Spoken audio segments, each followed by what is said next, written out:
Hello, hello, hello. Lori here with Interior Jewels. How are you today? Thanks so much for joining me.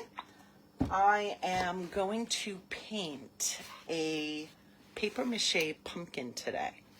My plan is to use this in a floral arrangement, ideally in a candlestick arrangement, so it will be raised high. And again, it's paper mache, so it's inexpensive. Just to let you know, I did get this from Hobby Lobby. The price on this is $12.99, and they do have 40% off the fall items.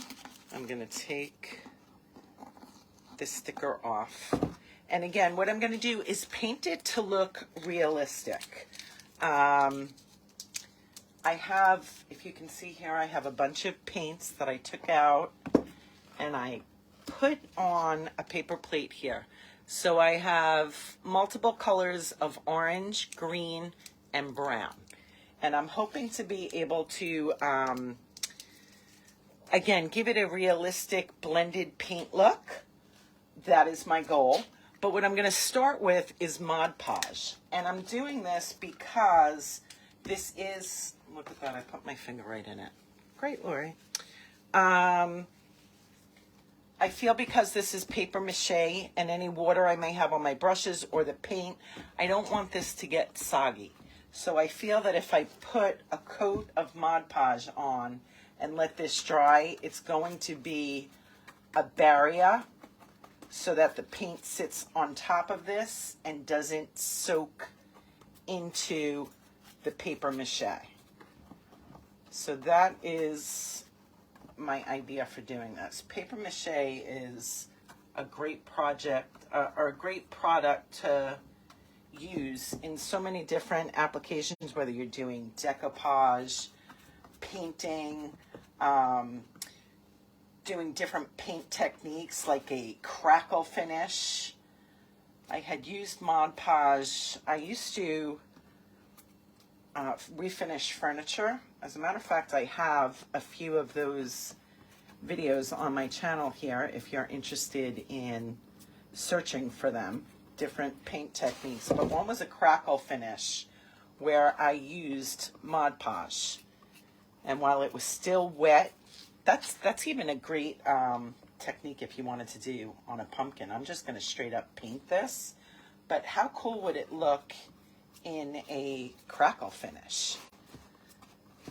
And in case you don't know, the way to get that crackle effect with using paint is to put the Mod Podge on like this, and while it's wet, go over it with the paint. And as the paint dries, the Mod Podge crackles. And it really gives such a cool effect. But you do need two colors, because when it cracks or crackles, you're going to, I should have did this from the bottom up. See how we learn as we go along? And I like to share what I do. Sometimes I have fails and I will share them just as much as I share the wins, so we all learn. But as you're doing the crackle, when it crackles, if you can imagine, you will see the color underneath through the paint that you had put on top.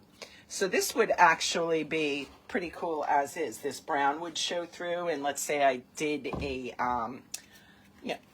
traditional orange, a pretty green, or even a cream color, and then this brown would show through if I decided to crackle it. So there's some different ideas for you. As I said, I do have a video showing that crackle technique in my videos if you scroll down. And if you would please take the time to give this video a thumbs up and subscribe to my channel. That really helps us in being able to reach more people and put out videos. And I am always happy to read the comments if you're looking to see anything in particular. If you're new to my channel, I mainly do floral arrangements, faux floral arrangements, and wreaths, along with home decor pieces. I'm very big on thrifting and finding unique objects that I can either repurpose or recreate. Many of them I add florals to and ribbons. I am a floral and ribbon fanatic, so I love adding them to my projects. Again, I'm just putting a quick coat on this. I don't even care what the bottom looks like because I already know that I am putting this in a floral arrangement, and I think it's going to be a candlestick arrangement. And if that is your jam and something you are interested in, I'd love to hear your thoughts on it. I do have some other videos here on my channel showing floral arrangements and candlestick arrangements and using different mediums to create them. But when I found this pumpkin, I says, you know what? I'm going to go for the paper mache. I kind of like that it's not perfect.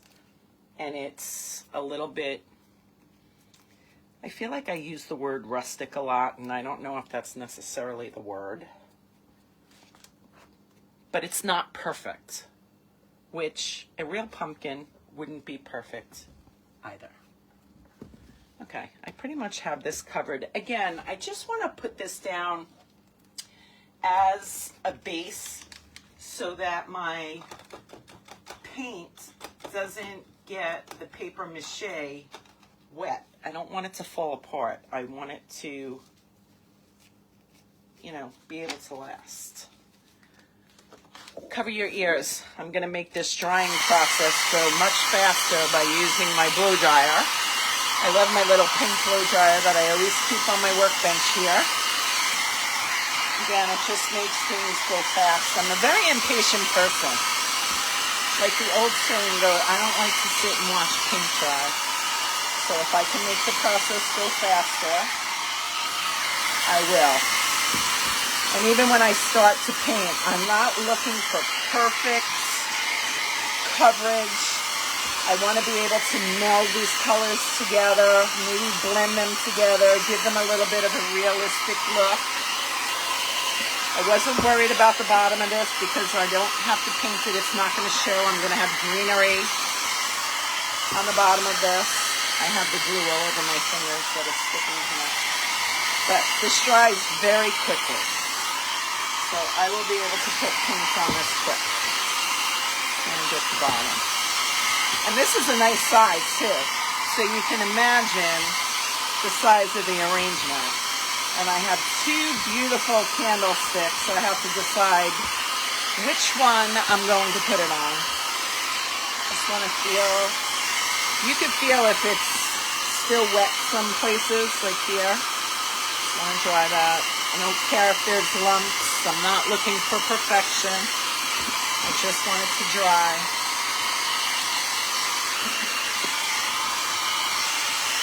That's a little wet. This little blow dryer really gives off, it has some power to it. All right, that's pretty much dry. Look at how quick that went. And as I said, I have my little craft paints here. I took out different oranges, some greens, and browns. So that's what I'm going with. I put them on a paper plate here. I don't care if they touch each other because, look, I even have a fall paper plate. I always put my paint out on a paper plate. I always have so many of these from holidays left over. So I'm going to start with orange. And again, this will be all different colors. So I'm not concerned with what it looks like initially. And not that I've ever done this before. I'm always willing to share. See right there, you can see that the two colors. You know what? I forgot to put this light on. Perhaps this can add some light on the subject. I don't know if that helped. But I went in two colors there. Totally fine. We are not looking for perfection. I'm going to start at the bottom. not like I made a mistake before and started at the top, because it allows me to hold it from the stem. Again, dipping in multiple colors. It's all fine. I'm not looking for perfect coverage. It's all good. Like I said, you can do different. If you wanted to decoupage on this, you can, which you would use that Mod Podge for as well. If you wanted to do a crackle finish, if you wanted to do a striped version, you can use some painter's tape on here, make some lines and paint different colors. I have, is anybody big fall decorators in their house? We are here. My husband especially loves decorating for fall. And I have a lot of faux pumpkins that I decorate with, and I love to do a beautiful porch display. And of course I have your typical orange pumpkins and what have you. But one year I got the bright idea that I wanted to go black and white. So I painted them all black and white. I did some stripes, I did some polka dots, I did some squiggly lines, some solid ones. Now before I sit this down, I'm gonna, again, this is a very light coat, so this will dry very quickly. But so I can sit this on its bottom, I want to dry. So anyway, yeah, I got the bright idea to do everything black and white, and I painted all of our faux pumpkins. And it looks gorgeous, I must say. And I used yellow bows, yellow ribbons and yellow mesh to make bows to put on corn stalks. But the next year, I was sort of over the black and white. And then I said, oh, geez, all my pumpkins are black and white now. I'm kind of stuck with it. And it wasn't so easy to paint over that. Although I did paint over some of them, because you can definitely change everything with paint. But that took some time. So slowly but surely I've been adding to my pumpkin collection again. My husband wasn't so happy that I went with the black and white theme that year. He liked how it looked when it was done, but he's not a person that likes change and is a, I guess what you would call a traditionalist. So he wasn't too thrilled when we got that. I think that was 2 years ago that I went with the black and white. And when we were getting everything out last year, he's like, oh my God, all the pumpkins black and whites. I will say that's one of the things about being a creative. You get tired of doing things the same way, so you look for change.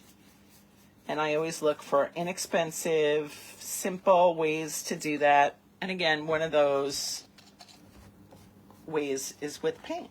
So that's why I am painting this today. And again, the paper mache pumpkins were much less expensive than the plastic ones or the foam ones.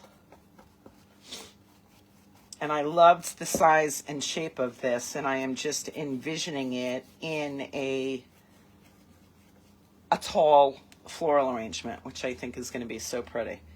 Okay, I kind of went in all the seams there.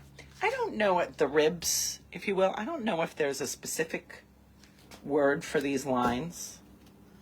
But now I'm going to go in with a few other colors and just go next to it. Like I said, I like to blend the colors. Looks crazy when you first start, but when you keep layering and keep adding colors, I promise it starts to come together. And again, I'm not looking for perfect coverage. This has the brown underneath, which is a totally natural color. If you look at a real pumpkin, you may see some brown in there. You'll see some green, oranges, yellow. So don't be afraid to just overlap colors and go for it. Right now I'm just looking to get it completely covered. And then I'll go in and add some specific detailing. And you can use a larger brush than what I'm using, which would make it go quicker. I have all of these little brushes here. Most of the, as I said, I started out refinishing furniture, and I had a whole array of brushes and tools to do that. And since I no longer do that, I don't have all of those tools at my hand. I tend to paint much smaller things now, whether it be signs or little home decor pieces. So all I need is little brushes. So these serve me fine, but it just takes a little bit longer if you're going to do a bigger piece like this. I'm running out of some of this paint. I'm going to put some more on here. And you can keep adding. You could even water the paint down if you wanted to give it more of a translucent look and not necessarily full coverage, depending upon what your pumpkin is made of. But as I said, I'm really loving this paper mache. I think it's so cool.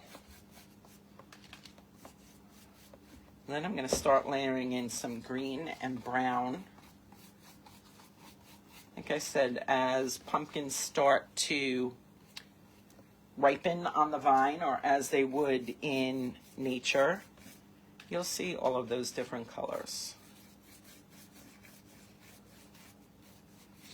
And I'm picturing this in my floral arrangements with fall color leaves, lots of leaves and foliage. And I haven't decided if I'm sure that I will put blooms in there as well. Perhaps some mums.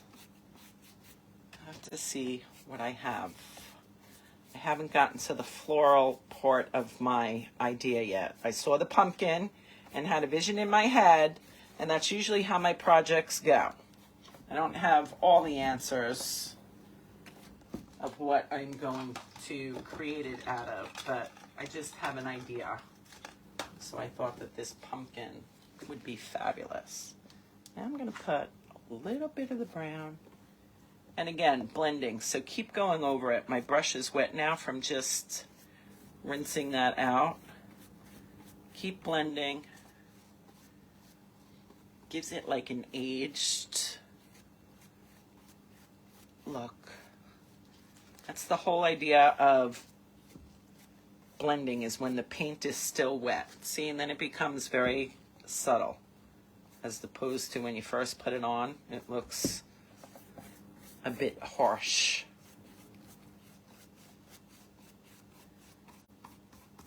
And if your brush is not wet enough, add a little bit of water and just keep blending and softening the edges. So where one color meets the other, just keep going over it with the brush that has some water on it. You don't want it sopping wet. Just a little bit of water to make the brush glide easily with no effort. And if you're seeing a definite line, that's when you just want to keep going over it so that it softens out. Kind of like when you would be putting on makeup, to just soften the line. See how harsh that is? But when I keep going over it, it continues to soften and it just blends. Very easily.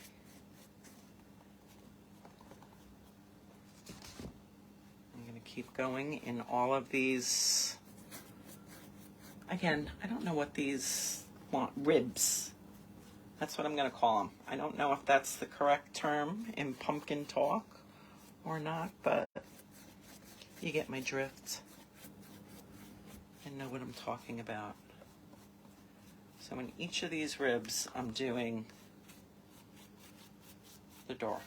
And if it's too much of a line, just keep going over it with the brush to soften the line. It is what blends it.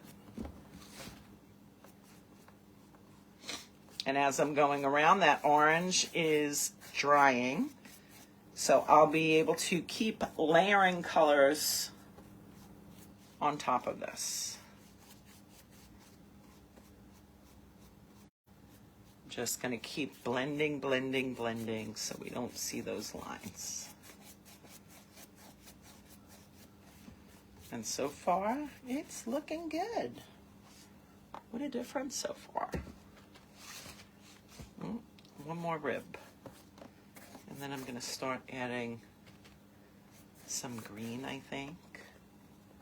At the end, I will paint this stump.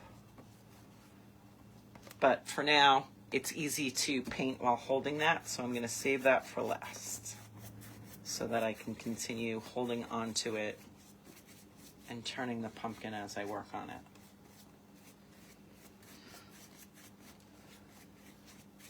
This is very therapeutic.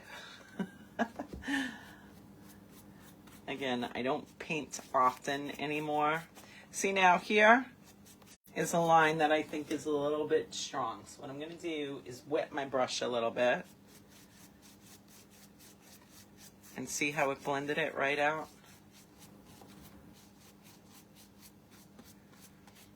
And it kind of adds depth and shadows, which again is what gives you a realistic look. And as I said, this is made of paper mache, so this is piles and piles of paper on here.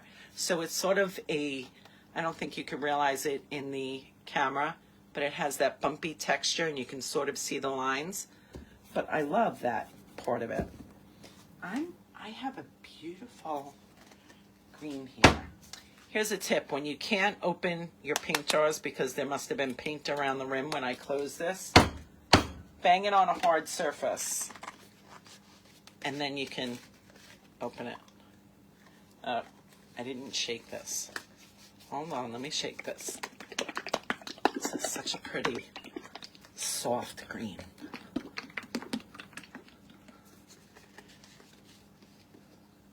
Look at that color. It's like a sagey, I guess. Where's another brush? I don't want to contaminate this jar because I'm not going to take it out of the jar. But I'm just going to add a little bit of green. And again, we're going to blend, blend, blend. This actually adds some highlights. So on the raised part of the sections, I'm going to add a little bit of water, like I said, so I can just blend out. And if you go too much, I can always add more orange and just keep layering. Like this is a little bit more than what I wanted, so I think I may add more orange there. Let's sort of go what I was looking for. Just a little streak. So in the recessed part, I have a brown, which would be like a contour, giving depth. And this, on the raised part, becomes like a highlighter. See, this turned into like a makeup tutorial, because you do the same thing with applying makeup. Now see, I'm just going to keep going over the edge and I'm going to blend it. It keeps just melting into the orange. I'm just going to keep going over the edge.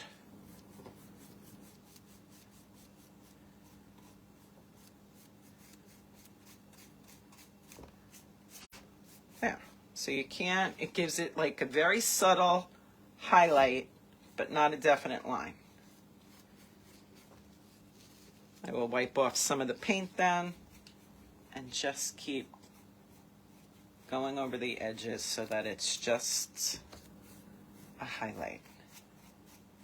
Soft, soft highlight. Adding some water just to let it flow easily. Just keep going over.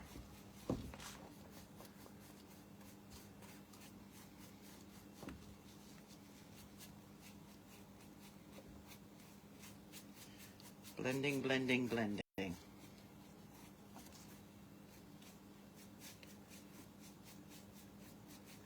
No definite edges. Blending, blending.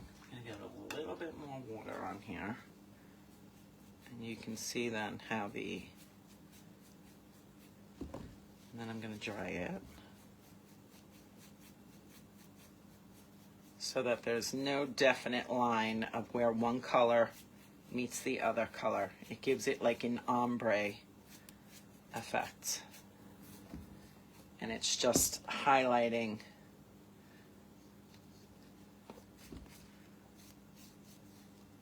See, now that may have been a little bit heavy again, so I'm going to take the paint off this. There are no mistakes. There's nothing wrong. You just go with it and keep working it. I'm going to add a little bit of water. So I water it down and soften the color. And you can see the orange starts to come through it.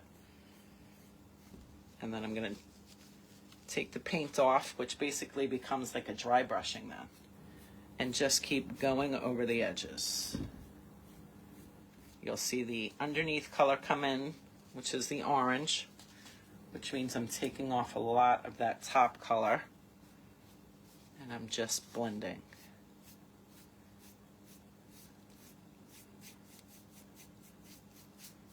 Blending, blending, blending.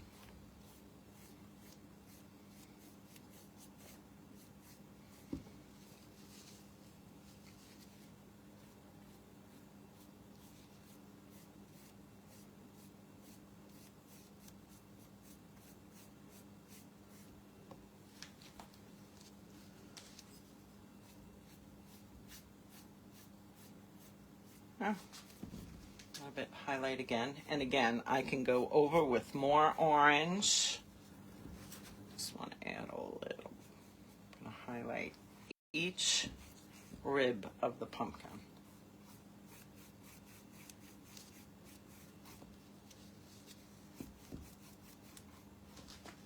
A little bit of water. It softens it. Then take the paint off my brush and keep going on the ends to blend. Blend, blend, blend.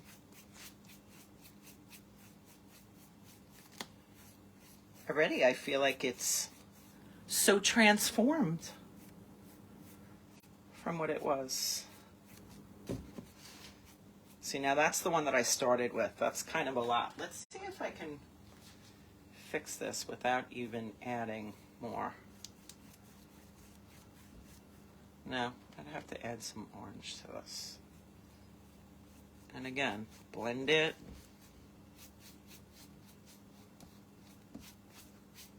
But it just goes to show you there's really no mistakes. I think somebody once said there's just happy accidents. And you just keep working it until you get it the way that you like it. In the end, it all works out.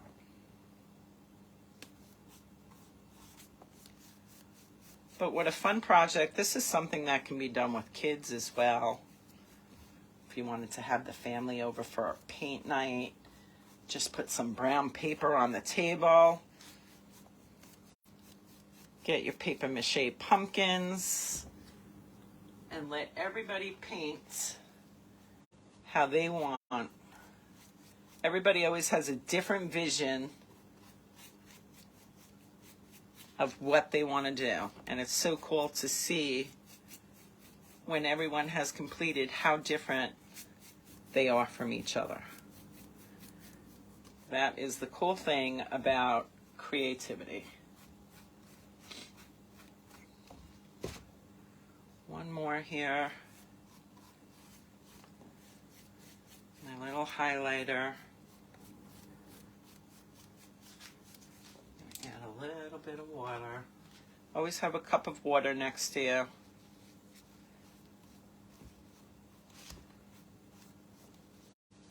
And if it's too much, then you just keep taking it off the brush. It becomes more of a dry brush technique then.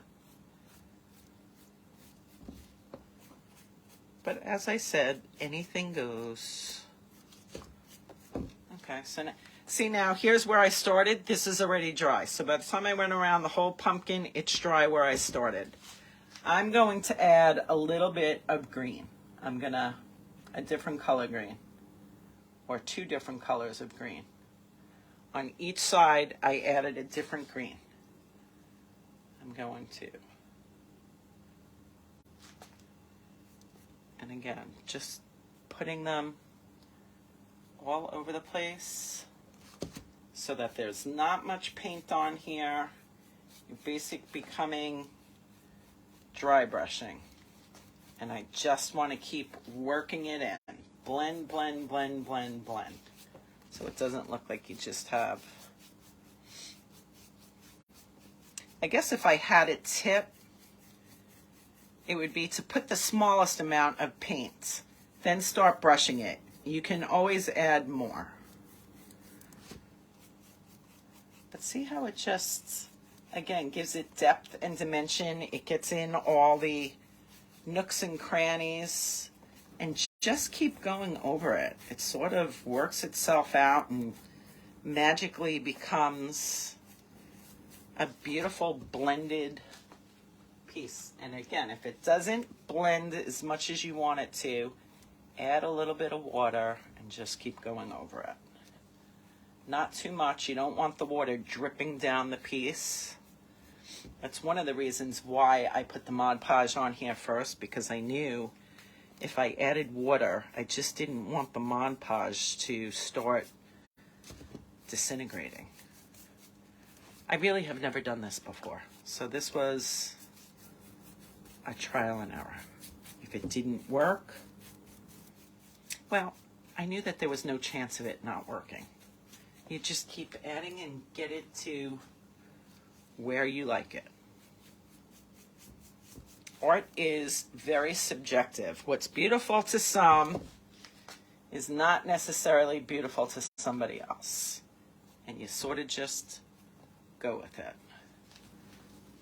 See, so I say add little things like that because then it's easier to blend when it's not so big. And as you're blending, you're going to make it bigger than that little blob that you put on. But if you can imagine picking pumpkins, when you see the pumpkins in the fields, they have all of these colors in them. Some still have a lot of green that they're not completely ripe. Some are more ripe than others and have some brown in them. Some have white in them, yellow. And see how it just blends out. I love it. I'm not loving this piece. I think I made that a little too dark. So that's okay. I'm gonna lighten it up.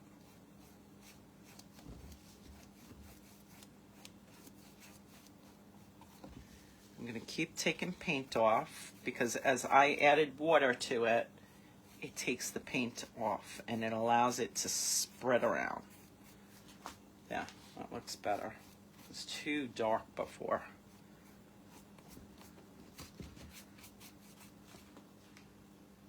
Even these green ones, I want this a little bit lighter. I just want like shadows of green.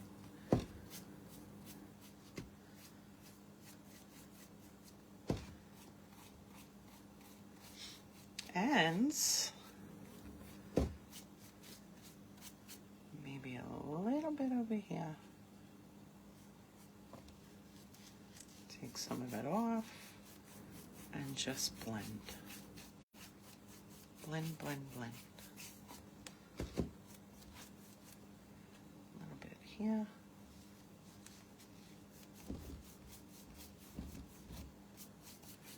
And I think this is just about done. You know what? Turn this up a little bit and get some on the bottom.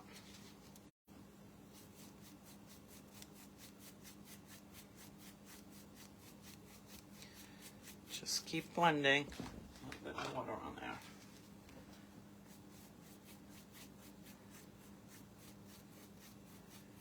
No definite lines. Keep blending until you see that one color just melts into the next color. So I have green on top in some places, more green on the bottom in some places. I'm going to soften this up a little bit too. Oh, a little bit more than I wanted. Now what you can do too is just wipe off a little bit and then just keep going over it. Blend, blend, blend.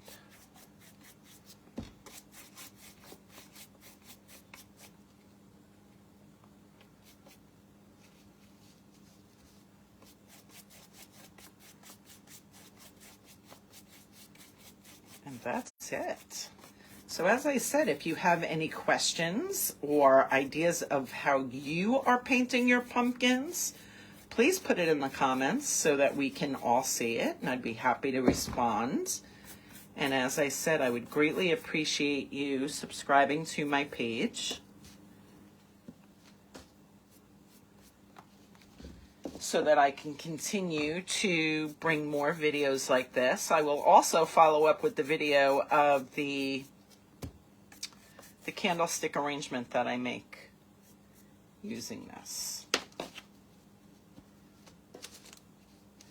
because I believe that that is going to be a stunner.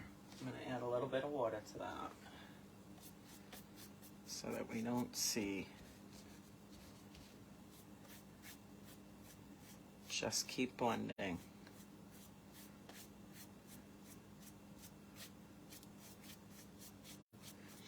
And it really has become like an ombre effect. I love it.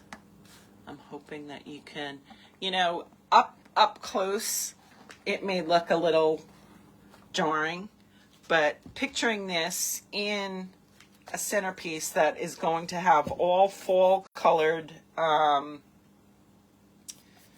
foliage and blooms and textural things, then it's going to look perfect. I'm also going to do my stem here. I'm going to paint that brown.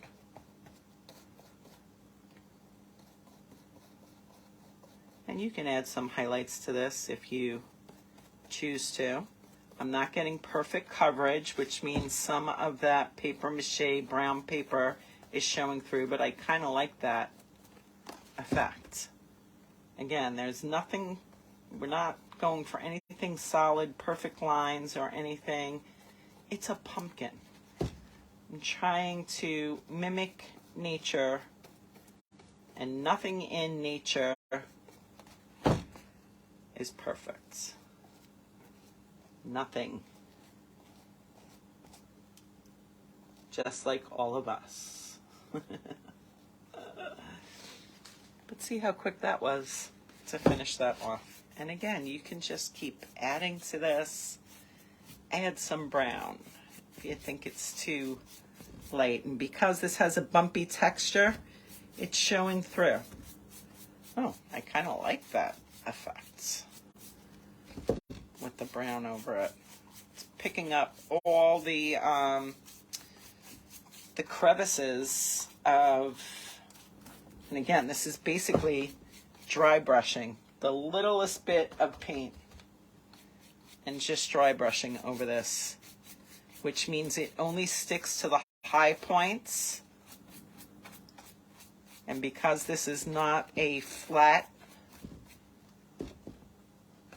oh, see, now I wasn't planning on doing that.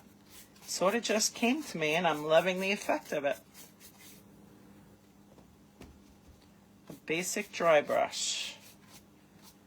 Very little bit of paint, and keep going over it, and it sticks to the high points of the piece.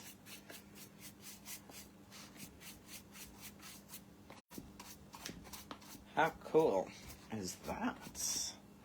I love it. Again, I think it's hard for you to see up close. When I look at this in the camera, I'm seeing definite white stripes here. It really doesn't look like that in person. And you don't have to go all in one direction up and down either. You can sort of go in many different directions. Again, nothing grows perfectly in nature. How cool is this? I really like this on here.